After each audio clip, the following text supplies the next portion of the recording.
He's editor-in-chief of Breitbart News and a New York Times best-selling author. And on this podcast, he brings deep research, prescient analysis, and world-class guests. He's Alex Marlow, and this is The Alex Marlow Show. Welcome to The Marlow Show. Big show today. A lot of breaking news items. We've got Dave McCormick coming in, Senator from Pennsylvania, and we've got just a ton of unbelievable clips. So you will laugh and you will feel outraged and you will feel fired up. All that's coming up on the show. But before we do that, I got a terrific sponsor. Hanukkah's coming up. Hanukkah starts Sunday, and we've got Christmas, of course, as well. The cold comes swiftly to Ukraine, and for elderly Jews like Olga, it can be deadly. Olga's a 79-year-old. She lives in a small village where she has no indoor plumbing, bathroom, or reliable heating. Her meager pension is not enough to cover food, medicine, and heat. But thanks to the International Fellowship of Christians and Jews, Olga received a nourishing food box, emergency lighting, and a warm blanket. This aid is a life-saving gift for someone like Olga.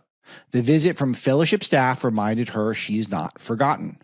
Now, as another brutal winter begins, thousands of elderly Jews like Olga are praying for a miracle. And you can be the miracle. Through a special matching grant, your gift today will be twice as valuable. That's twice the impact. Up to $50,000. Wow, that's a lot. Don't delay. Your gift today will help provide the life-saving food and hope that Olga and many like her so desperately need. To donate, visit urgentifcj.org. That's one word, urgentifcj.org. This is for the International Fellowship of Christian and Jews. Great sponsor of the show. Great group, 866-338-IFCJ. That's 866-338-4325. International Fellowship of Christian and Jews. Also got a match going. Love our matches. Great way to be efficient during the holiday season. All right, so a bunch of stuff breaking in the news, and one that we could be on the verge of getting some actual news here. But one that you're going to have to stay tuned, Breitbart.com, see how this shakes out. But the Indiana Senate majority is debating amongst itself to go for a 9 Republican, 0 Democrat congressional map. There is the Senate Majority Leader, Chris Garton. He's gone on a huge tear. This is going around online right now, saying some of these maps are political. Let me be clear. You're damn right they are. Safe streets are political. Affordable electricity is political. A drug-free Indiana is political. Peace in the Middle East is political. We're not here to be neutral arbiters of decline. Wow. We're here to be agents of American greatness. Yeah, that's great. So we want the strongest possible map. We want the most Republican seats. And to the victor goes the spoils. You win. You're allowed to redistrict. And any conservatives who don't want to do that are just hurting the cause. And this is relevant for a number of things that are going on in the news. By the way, Rod Bray, the Senate leader in Indiana, had a big throwdown from J.D. Vance. The vice president said he's consistently told us he wouldn't fight redistricting while simultaneously whipping his members against it. Uh-oh. That level of dishonesty cannot be rewarded, and the Indiana GOP needs to choose a side. Yeah, the side needs to be that we win.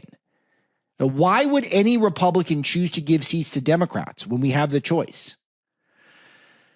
It's amazing and is noteworthy because a lot of the conversation online, I was tempted to talk about this more today, but there's just so much chatter on X, the Everything app. I don't know if this is Musk's design. I don't know if it is. I was on Laura Ingram's show yesterday saying that Musk is righteous in his throwdown on the EU. But whatever it is going on, the algorithm over there, just tons and tons of stuff getting put into my feed from people. The most notable is Candace Owens, who is lighting herself on fire every single day on that app, is saying that she doesn't care about midterms. Like, we don't care about midterms. Here's the thing, that if we don't win elections, then we have no opportunity to run up the score. We have no opportunity to stop the left. And all these bad things come from that. And that to me is, with Candace, she has all these horrible conspiracy theories. She defames and smears people who are close to Charlie Kirk on a regular basis. The people who had nothing to do with his assassination and in fact are those who were most affected by it. She implies that they're all part of it. They're all in on some sort of a conspiracy. All that's horrible. But I got to say, the giveaway that she's not serious is saying that you don't care about elections. If you don't care about elections, then you're just turning over the country to the left. And I don't support any of that. And it is the right. I have a lot of problems with the right, but there's no comparison to the damage the left does, from the Bidenflation to the importation of the third world to the affordability crisis they cause. that they're the ones who designed the horrible healthcare system. They're the ones more aligned with the establishment, the Liz Cheneys, the ones who got us into forever wars.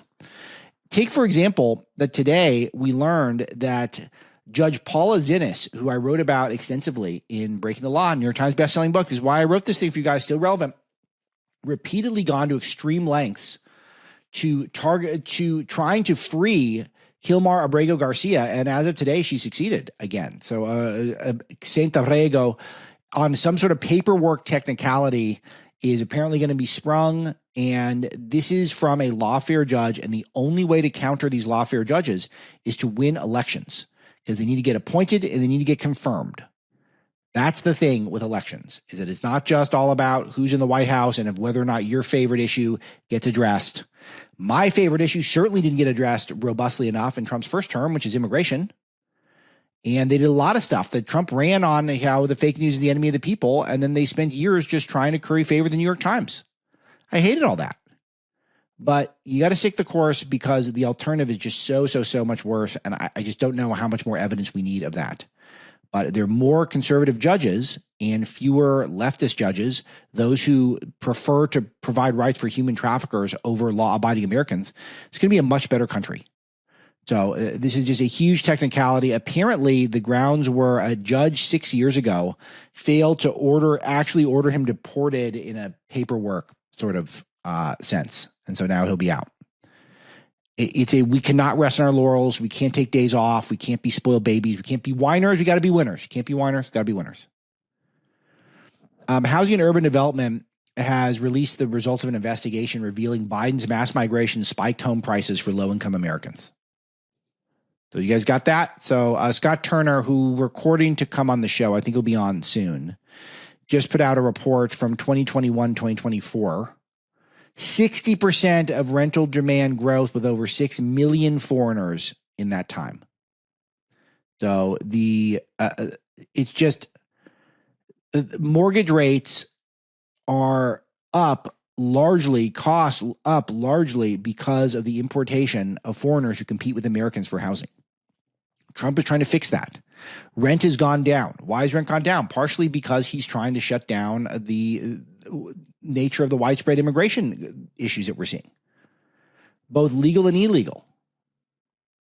Now, it's a multi-pronged thing. It's going to take years to completely unwind all the damage that's been done. And the left does not see it. They do not see this as a problem, and they're not going to come around on this issue. There's too much.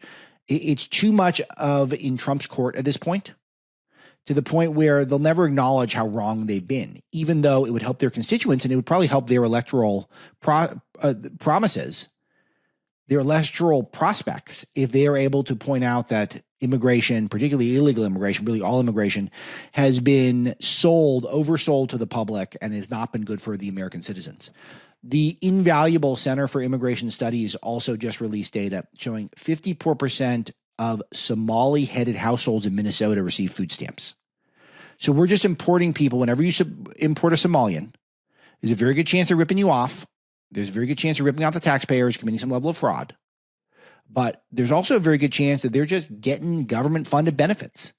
Any of you who are pinching pennies this winter, any of you who wish you could have taken a longer Christmas trip or got a little better gifts for your family members, maybe got some tax anxiety coming up, just know that some of your money is going to illegal aliens and legally, which is almost more infuriating, from places like Somalia who are bilking the system, taking advantage of the system.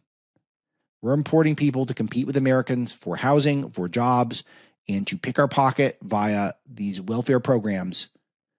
Why?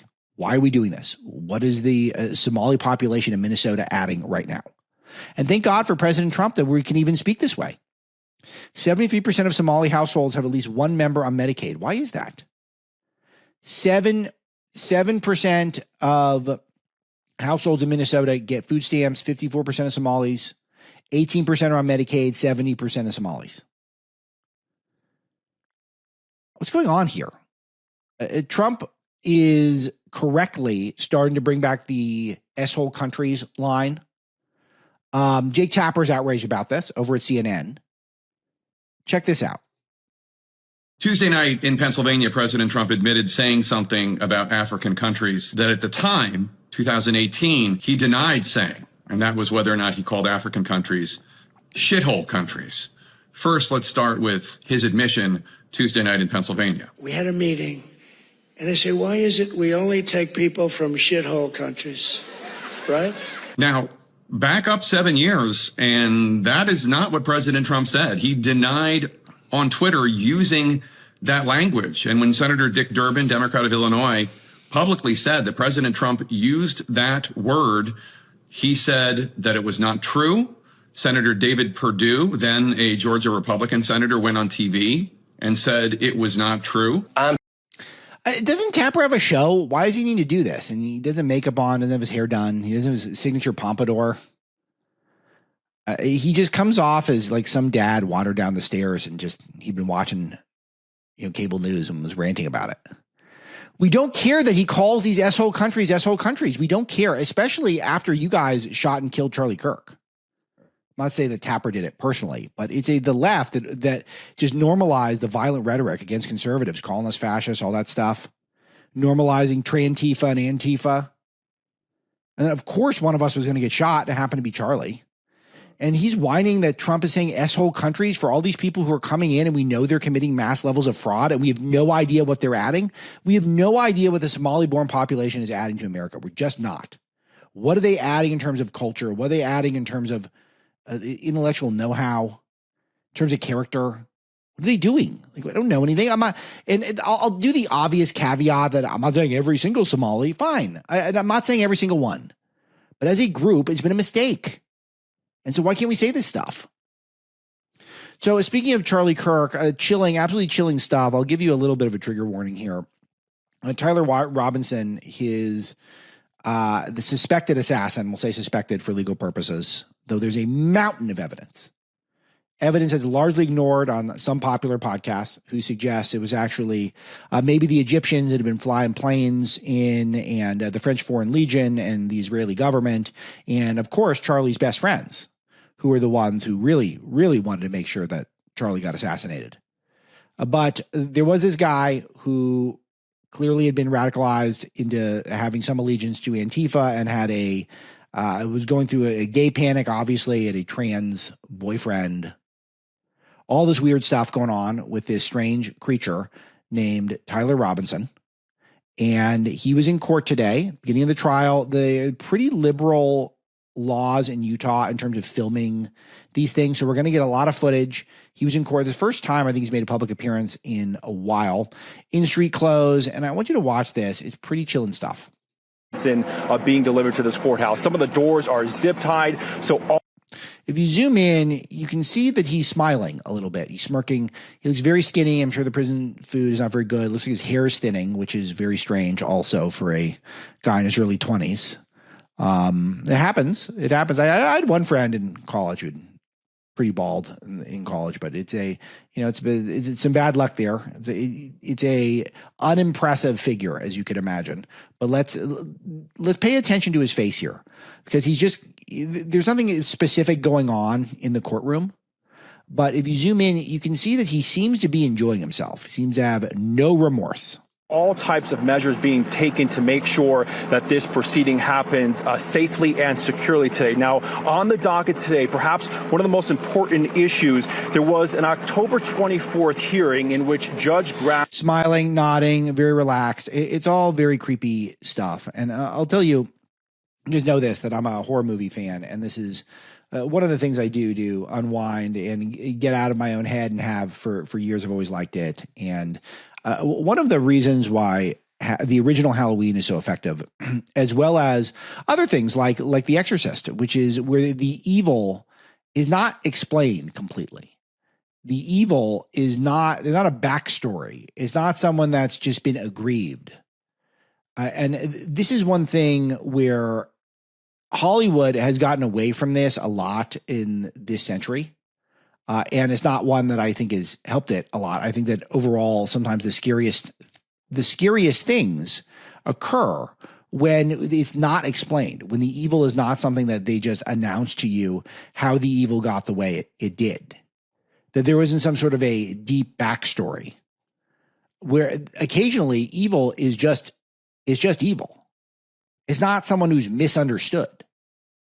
And when you see someone who appears to have been capable of murdering an iconic figure in American life, someone who's beloved, a family man, a husband, a father of two, someone who's deeply committed to his faith while he debates, and then you see him in court, and he seems like be having a good time. It just reminds you that there really is a demonic force in this country. And anyone who wants to get him off the hook, when his parents were there, his parents were apparently sobbing. It's a Jack Posobiec's point that he made in the show yesterday. It's not like they're out there doing interviews claiming he's innocent.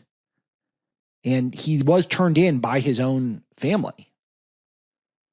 It just makes you wonder why people are going out of their way to try to make it seem like the narrative is not the narrative. So I'm sure there's going to be other details. I'd be shocked if he was actually working alone. It's all these things that need to be investigated. There are questions that need to be answered. But that's not really what's happening with a lot of what you're seeing online. A lot of the chatter online is just complete, just baffling levels of not just conspiracy is really not even what it is. It's attention seeking. It's preening. And that's unfortunate because we want justice for Charlie. We want justice for all of us who knew him and loved him. And that does look like a very evil, is very evil posturing that we're seeing. All right. You know, we've been talking nonstop about affordability, and Americans have told Washington what they want, which is lower costs. Yet the FCC is considering a merger between TV station giants Nexstar and Tegna. If approved, millions of Americans are going to be paying even more to watch TV, whether or not they're watching the news, entertaining their kids, or watching their favorite sports ball team. Thankfully, President Trump knows what Americans want, and President Trump can stop this. The Keep It Local Media Coalition wants to stand with our president and save real local news and stop costly mergers that drive up prices, shutter local newsrooms, and leave communities reliant on giant, distant corporations, the corporate overlords that I always complain about on the show, for their local news and their programming. The FCC, the Department of Justice, and state attorneys general have the power to stop the Nexstar-Tegna merger and protect Americans' TV bills from station inflation. Rejecting this deal is essential to keeping TV affordable for working families, and President Trump can help. Support the Keep It Local Media Coalition and urge the FCC to reject the Nexstar-Tegna mega merger and protect Americans from higher TV bills.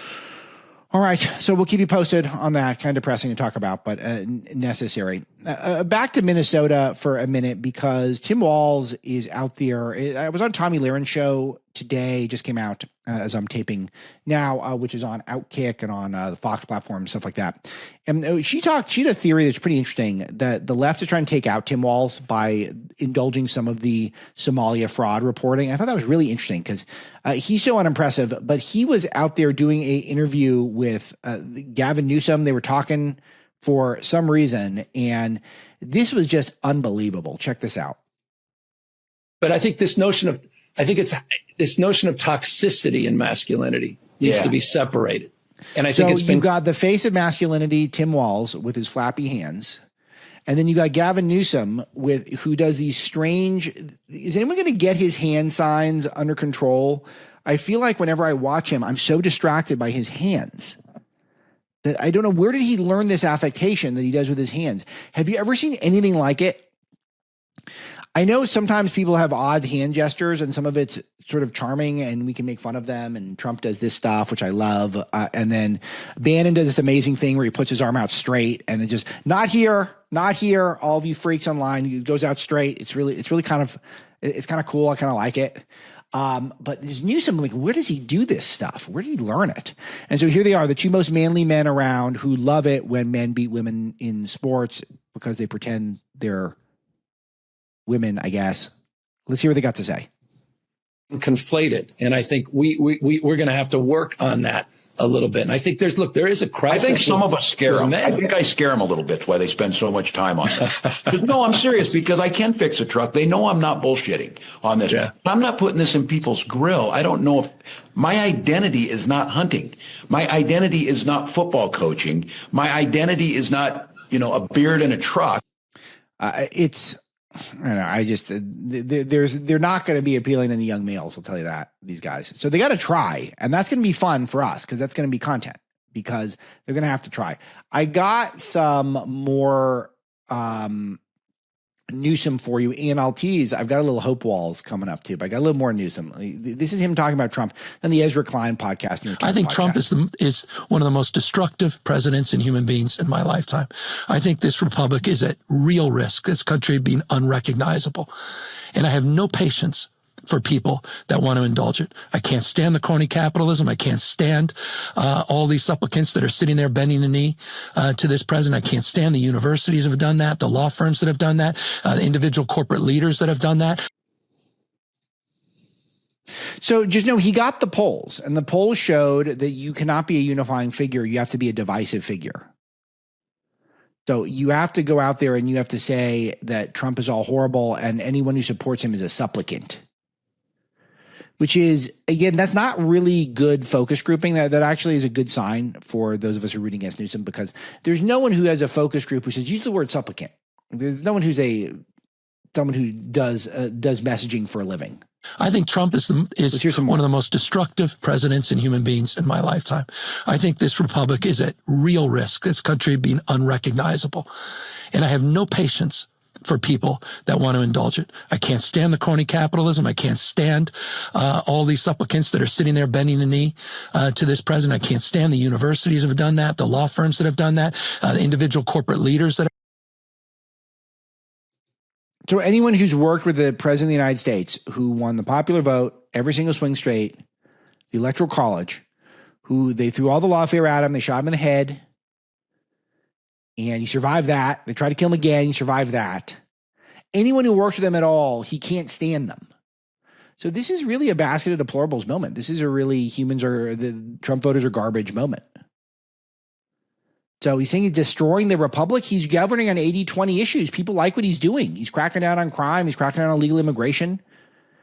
He's trying to get inflation under control. I don't understand. He's trying to wrap up wars around the world. So this is what the left base wants. This is how to win a primary. The top pollsters in the Democrat primary, this guy and Pete Buttigieg, who bought black children. A very, very odd group of people we're going up against. So it's hard to see how you reconcile with language like this. I'm sure we'll get some great pushback from Ezra Klein. Leaders that have done that, other governors, maybe Democrats and Republicans that have been complicit at this moment. This guy is reckless. He's wrecked this country. We'll not have a fair and free election if we don't continue to fight. That's what matters to me, seriously. I'm the future ex-governor, and who the hell knows what happens the rest of my life, except one thing I know that matters in the rest of my life is I have to look at my kids in the goddamn eye. I mean that. Seriously. That's not like a politician thing. To look them in the eye and say that not a peril of being judged, not to have lived in the moment. It's interesting how the left is always trying to manipulate their particular persona in order to try to read where the electorate is. And now it's just saying swear words all the time. You heard it in the Walls clip as well. They can't stop swearing. It's a sign. It used to be a sign of inarticulateness when you felt like you had to rely on foul language in order to convey a point. But now they want to have the approach that they're fighting, but you can't physically fight, even though some of them do. Some of them are quite physically violent. It's fantasizing about fighting people. This clip was somehow more unbelievable from Newsom. Check this. We didn't get into trans sports. That's an issue no one wants to hear about because 80% of the people listening disagree with my position on this. But it comes from my heart, not just my head. It wasn't a political evolution. It was position being that I don't think it's. I want to see trans kids. I have a trans godson. I want to see trans kids. Governor to sign more pro-trans legislation than I have, and no one has been a stronger advocate for the LGBTQ community. That is really his legacy in California. I've been here for much of his term, and I followed his career dating back to the very beginning when I was just understanding the political world. He was already a star in California. He has no legacy to speak of. All the major problems in this country or in this state, education, traffic, illegal immigration, crime, state cohesion. People are dying to leave the state. Anyone who's here always thinks about leaving. Tax rates super high, highest in the country. So much the state burned down on his watch, literally. Nothing has improved. The one thing that's improved is if you're a criminal, then it's gotten easier for you to get away with crimes. And if you are a trans who wants to beat women in sports, I want to see trans kids. No governor has done more pro-trans legislation than I have. Put that on a billboard. No one who's been a bigger advocate for the transition of children. It's quite dark. It's a dark show. We're at a dark show today. Tyler Robinson smiling. Newsom saying no one's done more for trans kids. Being an advocate for trans children is being an advocate for chemical castration, against science, and just for this social contagion that we're going to get past all this. We're not going to do all this trans stuff forever. But it's Trump that's destroying the republic. Completely illogical. And that's why I don't get why Republicans play patty cakes with Democrats at all at this point. Because we're just not operating on the same plane. This clip blew my mind. This was on CNN, and this is Utah Governor Spencer Cox gushing over Democrat Josh Shapiro. Check this out. Do you think he would be a good president? Yeah, I do. I have to tell you, I think I'm very biased towards governors. I think governors make the best presidents. I just do. I think for this very reason, we always say that potholes aren't partisan. As governors, we actually have to accomplish stuff. And our system was set up for the states to be laboratories of democracy, so that we could learn from each other and steal ideas. And that people vote with their feet now. If your state isn't performing, they will move to another state. And so I've been very impressed with what he's been able to do on the. It's just when Republicans are gushing over Democrats, they don't understand that Josh Shapiro, first of all, could not get nominated in Democrat primary right now, just because he's Jewish. And there's a huge anti-Semitic, anti-Jewish bias in a lot of the Democrats' most vocal supporters or most activated supporters. These are people who are the loudest online, the loudest voices. I don't think most of the party's anti-Semitic, but I think that they're largely been more sympathetic towards anti-Jewish, anti-Israel forces around the world. And so they're going to see a Jewish guy. They're not going to nominate him next time. So all of this is sort of a moot point, but just see Republicans gush over a guy who stands for all the basics of what Democrats stand for, from LGBTQ stuff to rights for illegal aliens, towards all of the woke. There's nothing that is really particularly distinguishing about Shapiro's record when it comes to abortion, pro-choice guy, automatic voter registration, hiking minimum wages, gun control, big expansion of government health care, big expansion of climate stuff, all the climate nonsense. Wants investments in EV infrastructure and green jobs. Did a carbon reduction executive order. Big pro-criminal justice reform guy. So easier on criminals. It's just, he's just a Democrat. Like, he's not the worst Democrat, but he's still a Democrat. And this is the thing that I'm very alarmed when Republicans don't see this, that the left is really the problem. And maybe it's not as fun to say that. Maybe you feel like we've been saying this for too long, but really the problem is the Democrats. I told you we'd hear from Hope Walls today, one of my favorite characters on the show. She's apparently going to be leaving social media, so we really got to savor this one. Here it is. If you follow me, know anything about me, you know that I'm not one to back down. And often I, in fact, do the opposite of that. And that is, who I am, what I use this. She's so tough. She's also skinny. So she's been minding the fact that we want to make America fit again. So good for you, Hope. I use this platform for. But when it comes to like my safety and my family's safety, there has to be a line there. And in the past few days, there have been some things that have crossed that line.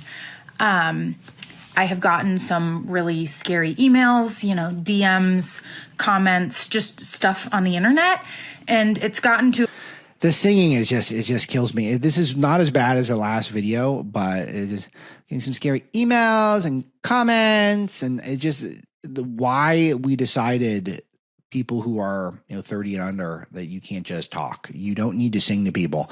Someone saying to me the other day when they were correcting me, because I think one of my kids went into a hot tub they weren't supposed to, and was singing to me why they can't be in the hot tub. I'm like, just tell me to get the kids out of the hot tub. Say, please take the kids from the hot tub. I'm not one to back down, but I am backing down now, and you should know that the lines have been crossed. It's just, I lose the content because I'm so focused on the delivery. Anyway, here we go. To a point where it is not really safe for me to be on the internet right now. So I'm going to take a step back until probably after Christmas. I never thought that I would, have to do this. It's so interesting that we had one of our top generals shot and they keep acting like they're in danger when we don't want to harm them at all. We don't. Josh Shapiro. Remember when Josh Shapiro's governor's mansion was attacked? It was a Palestinian guy who didn't like these Jewish, pro-Israel. So, man, the left wanted that to be a right-winger, and it wasn't. We would rather have her out there making content. We're not threatening her. I mean, maybe there are threats. I mean, everyone gets threats, but we're not. I would be stunned if anything happened to Hope Walls. It shouldn't. I don't want it to. I'd be stunned if it did. But it's at a point where what is being said on the internet potentially has, real life consequences that, could potentially harm me or my family. And that I need to take a step back, even though I don't step back from the internet, and I'm announcing this video in a dramatic internet video. Okay. And that is where I draw the line. I'm always going to be someone that stands up for what is right and for the little guy. There's another minute left. And this is where, as I got to manage the show in the sense that I feel like we got the picture. Is this entertaining still? But in her video that she's announcing her departure from the internet, she's still going to string it out longer, give us more content. I don't know. I wish her nothing but the best, and I hope that she comes back and starts making some more content. But we're not just in a Charlie Kirk assassination, a post-Charlie Kirk assassination era. We're also in a post-Juicy Smollett era where we had the hate crime hoax, where Juicy Smollett said he was beaten up by MAGA and then he wasn't. So you can't just announce that you're in danger anymore when you're not. So again, I hope nothing happens to Hope Walls. I don't think it will, but I just don't buy it. I don't buy that her making these videos is jeopardizing her. I just don't. So maybe I'll be wrong, but I sure hope not. So I hope she's okay. I hope she keeps making videos for us because her level of retardation is so intense.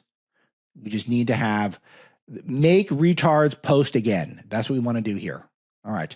I got more retarded content. This is definite retard of the day. Rep Sarah Stocker. Where's she from? I looked this up. This is Kentucky. I think she's a Kentucky Democrat. And this is one where you definitely had to check if this is real. And I did check that she's real and that this is real. And I could still feel like I maybe shouldn't play it because how could this possibly be real? Here's our retard of the day, Sarah Stocker. Check it out. I'm going to be honest. I don't feel good about being white every day for a lot of reasons. Because it's a point of privilege that I get to move through the world in a way that so many of my other colleagues and friends and family members of the community don't get the privilege to do. And you're that right. She doesn't feel good about being white every day. It's an interesting way of even thinking because I'm not obsessed with my whiteness. I'm quite white, if you guys can see. And I don't think about that I'm white either direction.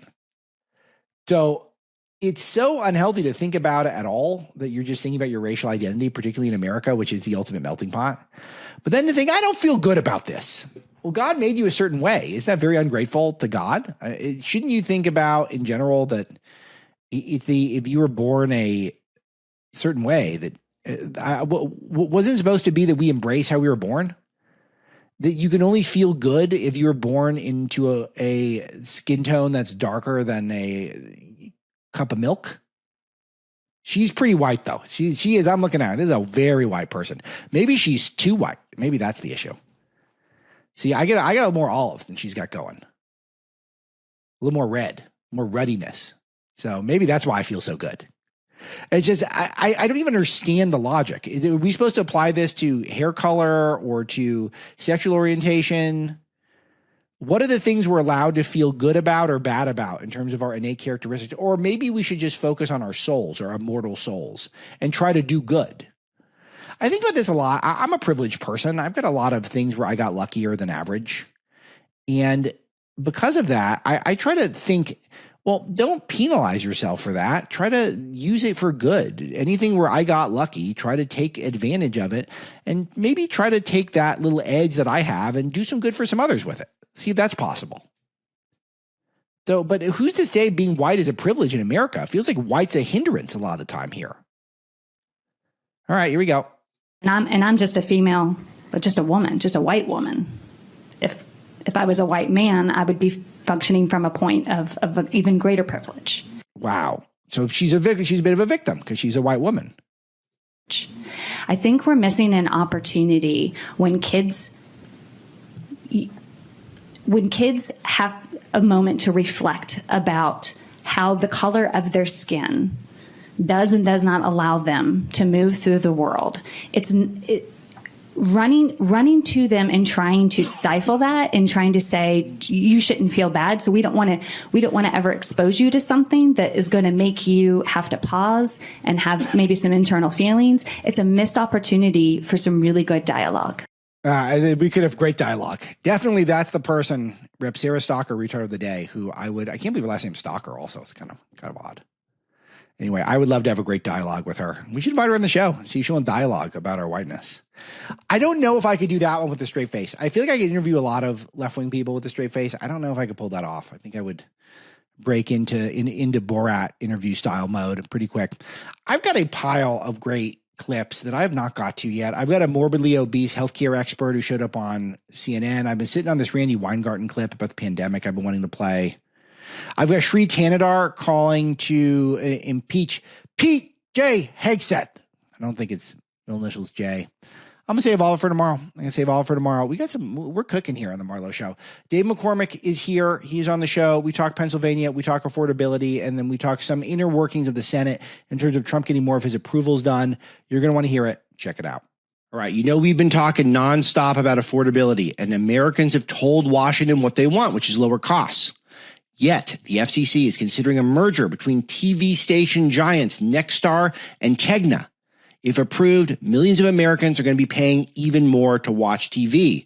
Whether or not they're watching the news, entertaining their kids, or watching their favorite sports ball team, thankfully, President Trump knows what Americans want. And President Trump can stop this.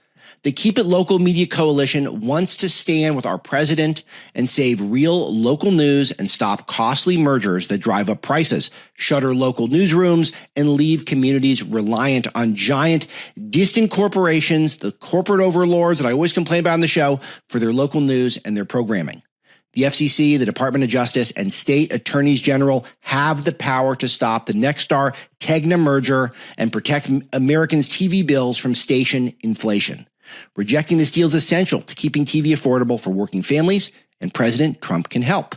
Support the Keep It Local Media Coalition and urge the FCC to reject the Nexstar-Tegna mega merger and protect Americans from higher TV bills. All right, Senator McCormick from Pennsylvania is on the show with us today. Senator, I was watching Trump's rally in Pennsylvania, which he chose Pennsylvania. I want to ask you why he chose Pennsylvania. You were featured heavily because I think a lot of his successes and your successes in your first year in the Senate are tied to Pennsylvania. But it was pretty funny to watch him. He was roasting you a lot on it. I won't bring up all the specifics, but people should play it back if they feel like hunting it down. What's it like to get roasted by the most powerful man on earth in front of a audience of millions of millions? I got to know him really well because the second time I ran, he was running, obviously, and he came to Pennsylvania 15 times. So, yeah. I was on the stage with him every single time. And the thing that I think sort of created a special bond was that I was on the stage and gave a speech at Butler. And then I went backstage and saw him. And then we chatted briefly. And then he went out to do his talk, and I was in the front row. And within the first 5 minutes, he called me up on the stage. If you go back to the clips, I walked up onto the stage, and I got, within, 10 or 15 feet of the dais. And he goes, no, I want to talk about the border. Go back and sit down. And when I sat down, the shooting started. And I saw him go down and saw him, get back up, fight. And the whole thing, Corey Comprador was sadly behind me. But I called the president the next day and said, thank God you're okay. And he said, another minute, you'd have been up on the stage with me. And I was worried about, he was worried about my family and so forth. And he said, and you'd have been in prime time. You'd have been in prime time had you been there. You'd have won this election hands down. And so he always says now he saved my life because he sent me back to my seat early. And of course, on the stage in Scranton, he was saying, he was walking too slow, so I went on to the other topic. And he never misses an opportunity to give me a hard time, but I think we've got a pretty special relationship. Yeah, it is amazing to think about that stuff. It's hard to back up from it long enough to see it that way, but any number of errant shots could have easily hit anyone there. And we, of course, think about the president the most and what would happen to the country if he'd been killed, and the fact that it was just such a announcement of a new assassination culture coming up from the people who hate MAGA and what MAGA stands for. Yeah. But it really was remarkably dangerous for the people who were there. And that's the other thing about, we need to be able to gather as human beings. Personally, I'm a bit of an introvert. I don't need to gather a lot, but a lot of people do. I mean, that's where people feel most alive, is when they're gathering in a big group. It can't be that dangerous to go see the president of the United States or a major candidate go speak, right? No, it was, well, there's two takeaways from that. We've got to stop this political violence, obviously. And the political violence starts with language that is a slippery slope to violence. So when you start to call the president of the United States a Nazi or an authoritarian, then it sort of gives permission to say, well, if somebody's that terrible, then we should take violent action against them. So no. I think there's this political hate, political violence we got to stop. The thing that was amazing about that, if I just we could talk about it all day, but I'll just say one observation, was when the shooting started, everybody went down. I couldn't tell whether there was one shooter or two shooters because there was multiple shots. It wasn't even clear where it was coming from. Corey Comprador was to my back, and I knew somebody had been hit. I didn't know who it was. But the crowd didn't panic. That's the most amazing thing. The president stood up, fight. But, if you ever watch the videos of these shootings at concerts or something, people go crazy. They stampede. Yes. They stayed. They stayed. USA. People were hunkered down, but they stayed. They didn't panic. And I don't know why that was. I don't know if it was because the president had the presence of mind to get back up. I told him, I was a soldier in Iraq. I told him I've seen a lot of people get shot at before. I've never, it's a rare person that isn't in the fetal position. It's a rare person that gets up and says, fight. That's a 1 in 1,000 kind of thing. And he did it. And I think it calmed the crowd. Let's talk about the fact that he chose Pennsylvania. I mean, he chose it. It's for obvious reasons. In some ways, it's hard to see anyone being president this day and age unless they win Pennsylvania. And it's sort of the golden mean of America at this point, what happens in Pennsylvania.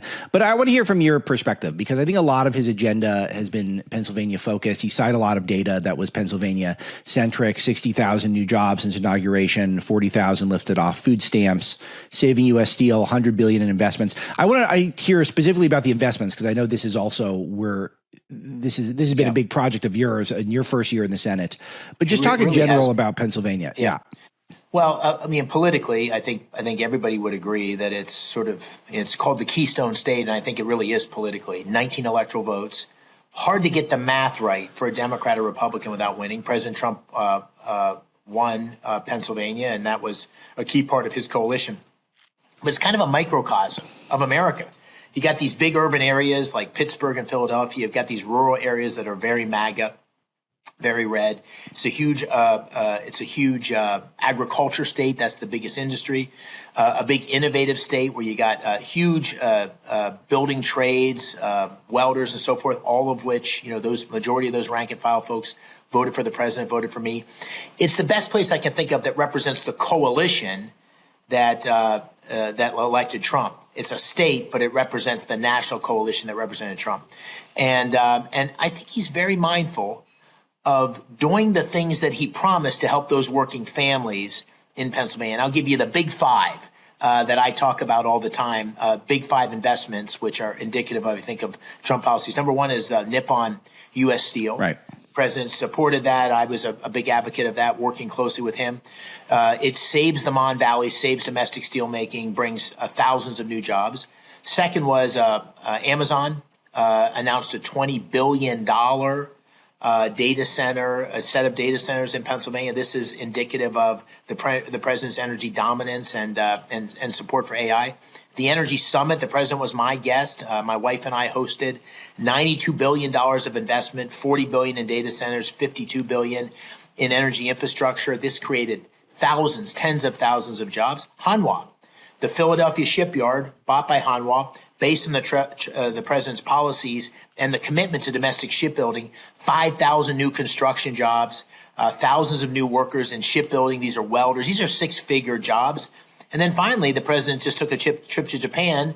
While he was there, Japan announced $80 billion of nuclear reactors from Westinghouse, which is based in Western Pennsylvania. Huge opportunity, huge jobs. Those five. Any given year, any one of those announcements would have been, wow, transformational. Five announcements under the Trump administration. And I had a chance to work with him on all of those. None of those would have happened without pro-growth economic policies, without his pressure on foreign investment, without energy dominance, deregulation. It's been remarkable to see. You used an interesting word there, pro-growth, because this is where I heard a lot of people concerned that Trump isn't growthy enough. That was an expression that I'd heard in the campaign trail. But I don't know if that's how it's turned out. Oh man, I think he is absolutely pro-growth. Think about the economy as a sailboat, right? So the wind at our sails because of the president's agenda is the biggest final. It's the continuation and made permanent the biggest tax cut in history. But lots of pro-business tax cuts like accelerated depreciation, all that goes with it. The second thing is enormous outbound or inbound investment from foreign countries. The president announced in Pennsylvania it was $18 trillion. We've seen a big piece of that in Pennsylvania. I just outlined it. That's going to be over a number of years, but that's a huge, huge growth. That capital drives growth. Deregulation. We're going to see more deregulation under Trump than we've seen since 1981 when Ronald Reagan came into office and his big agenda was deregulation. Energy dominance and all that goes with energy dominance in terms of unlocking the energy potential, deregulation, permitting, reform to support that. I mean, those are huge forces driving our economy forward. And every CEO I talk to sees that agenda and sees that coming into the forefront. And the best thing about all those things I announced, they create jobs. The best way we can deal with the uncertainty of the future is to create great opportunities. That's key to the American dream, and that's what the president promised, and that's what I promised. Since you brought it up, can we talk briefly about the Nippon Steel deal? Because it was kind of framed as a partnership initially. Did you consider it more of a partnership or more of an investment?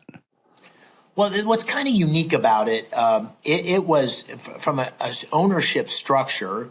Nippon bought the stock of the shareholders of U.S. Steel.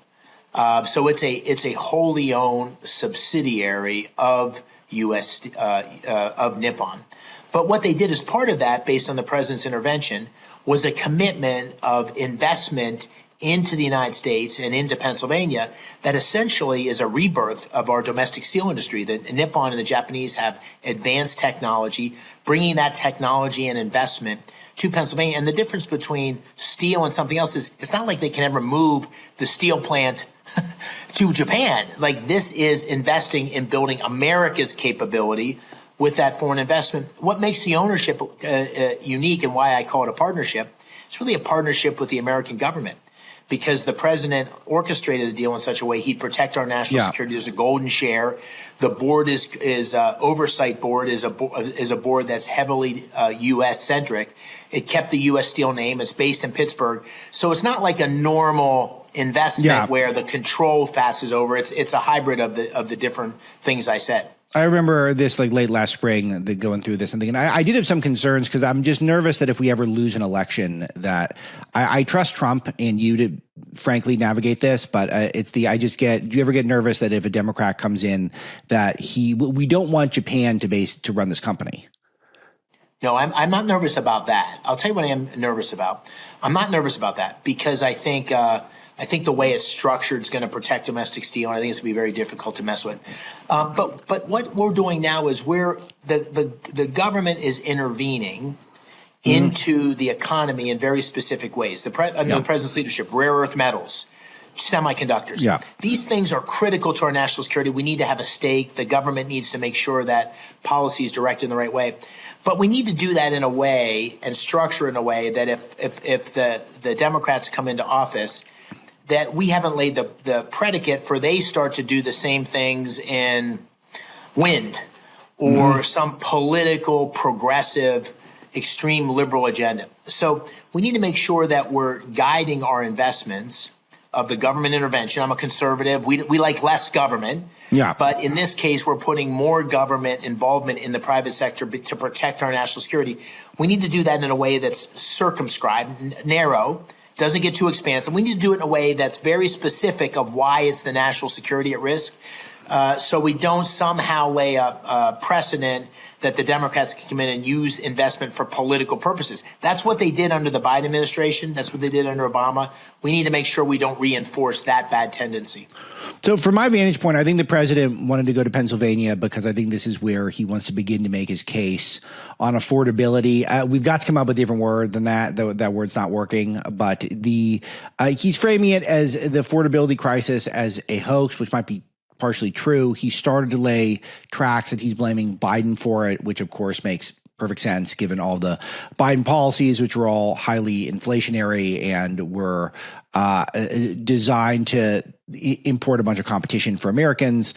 Gas prices have gone down significantly. Rent prices have gone down significantly since Trump has been president. Housing prices that's a big concern, but we're trying not to import a bunch of people to compete with Americans for housing. We're trying to deregulate.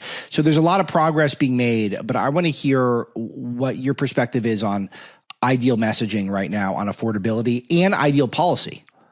Yeah.